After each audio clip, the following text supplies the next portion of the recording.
Saya ngaji itu kan mulai 2004. Cuma sing ngaji teng mriki terbuka mulai 2005 pinten. Jelas niki tajdidun niat bahwa pertemanan kula jenengan niku kabeh napa fillah. Insyaallah nak pertemanan niki fillah njeng ben jenengan diberi satu mimbar yang semuanya serba nur.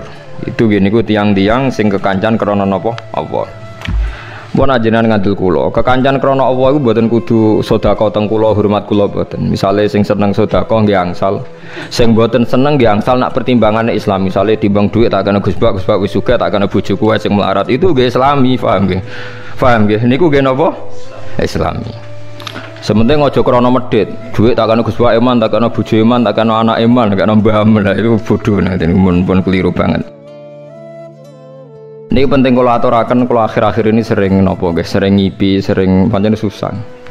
Kulo nganti saat ini susah kulo teng dunia ku sitok nggih. Maksiat itu menciptakan ekonomi. Jadi kulo niku seneng ibadah teng dunia namung haji. Mboten seneng haji, seneng sistem ibadah haji. Niki logikanya gini nggih. Misalnya ada doli sebelum ditutup.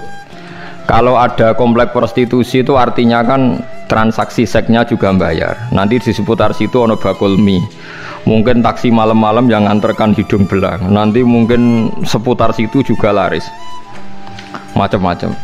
Makanya itu yang diwawancarai di Keramat Tungkak dulu di Jakarta itu lucu. Ada bakul mie itu orangnya soleh. Dia ya tidak pernah zina, ya tidak pernah apa-apa, tapi dia bakul mie seputar situ. Ketika ditutup ditanya, kamu susah ya? Susah, sekarang sepi. Itu kan lucu. Jadi jangan kira Anda yang tidak berzina itu terus tidak memberi kontribusi. Mungkin kita supir taksi atau supir becak, paham ya?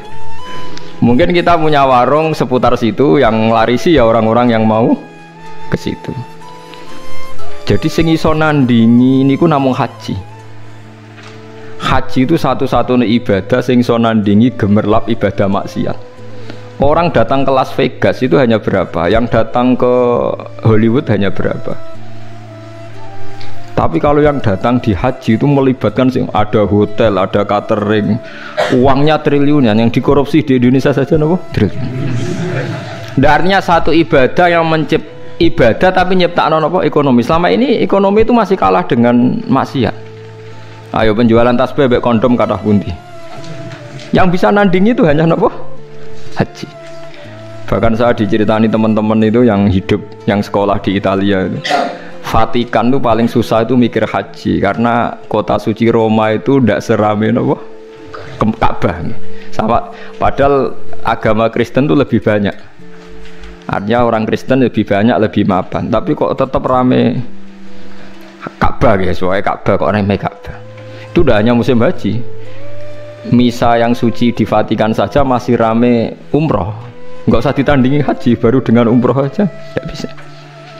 Bahkan penerbang-penerbang dari Inggris dari mana-mana itu nggak bisa membayangkan kalau di dunia ini tidak musim haji, karena surplusnya para pebisnis pesawat itu ya pas musim haji. Itu kan banyak tuh yang pesawat dari Prancis, Inggris terus dikelapi Garuda, piloti Prancis berangkat, tapi tetap supirnya saking budi Prancis. Lalu sadaqallahul azim ketika Allah dawuh ja'alallahul ka'batal baital haram qiyamal linnas. Allah mboten dawuh qiyamal lil mukminin tapi qiyamal linnas. Jadi Ka'bah itu akan diciptakan Allah sebagai qiyamal linnas, saka gurune manusa. Karena sekarang sistem perdagangan di dunia itu termasuk faktori hidup itu karena musim haji dan apa umrah. Lalu itu kita harus syukur. Ada ibadah sing ngasilno napa? Duit. Karena banyak maksiat yang sudah menghasilkan apa? Duit. Jadi kula suwun jenengan seneng kula seneng jenengan kabeh napa fillah. Fillah wis pokoke kabeh perhitungane faktor Allah Subhanahu wa taala. Niki sing terakhir kula tutup ngangge ilmu akidah nggih. Masalah niki mawon. Nomor kalih itu hanya ulama yang tahu kenapa kita mencintai Allah. Dan ini saya tidak bikin-bikin. Saya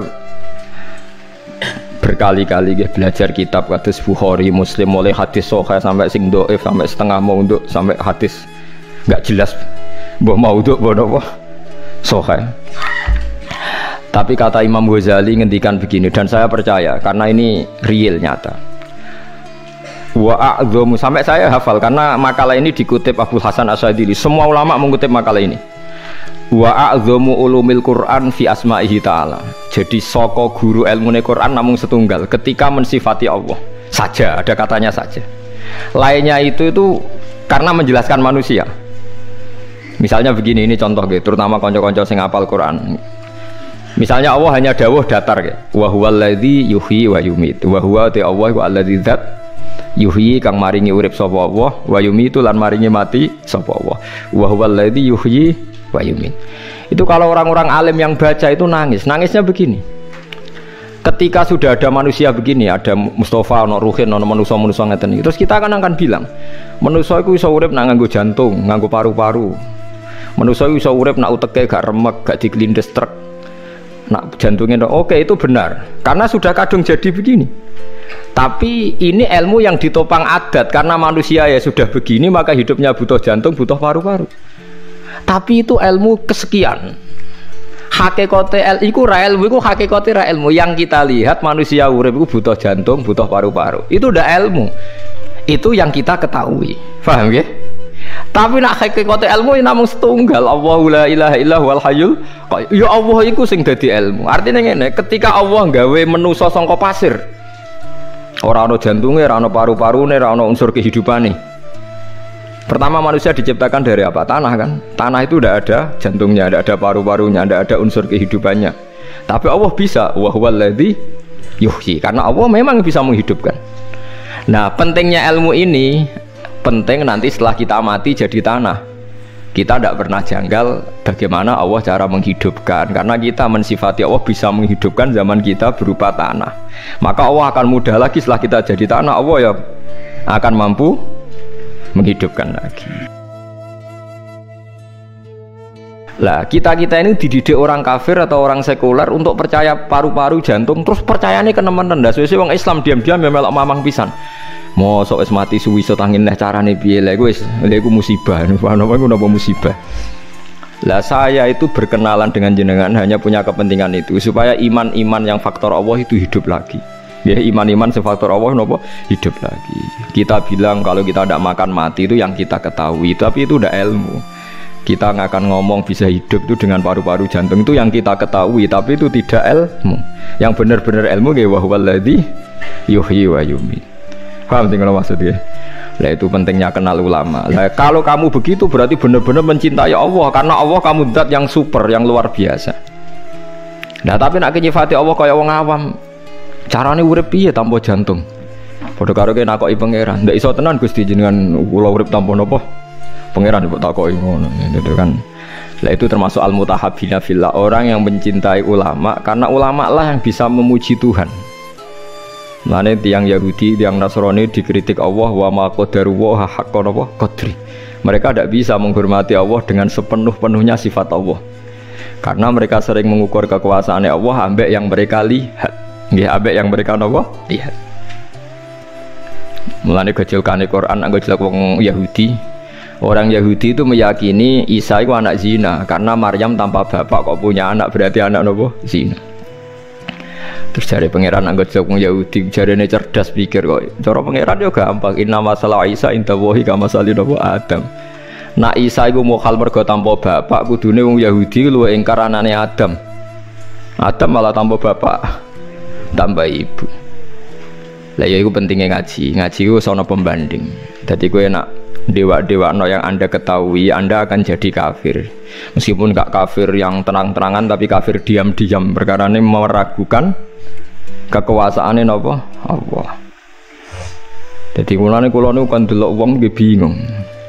Aku nak ra umume wong jare ra pinter, nak kaya umume wong dadi setengah kafir. Ya memang repot jadi ulama, tapi harus berani ngomong. Nah, itu tadi makanya Imam Ghazali bilang Quran ilmu tertinggi itu ketika hanya nyifati Allah. Kata wa huwal ladzi yuhyi wa yumiit. Allah bisa menghidupkan tanpa syarat. Wa yumiit ya tanpa syarat.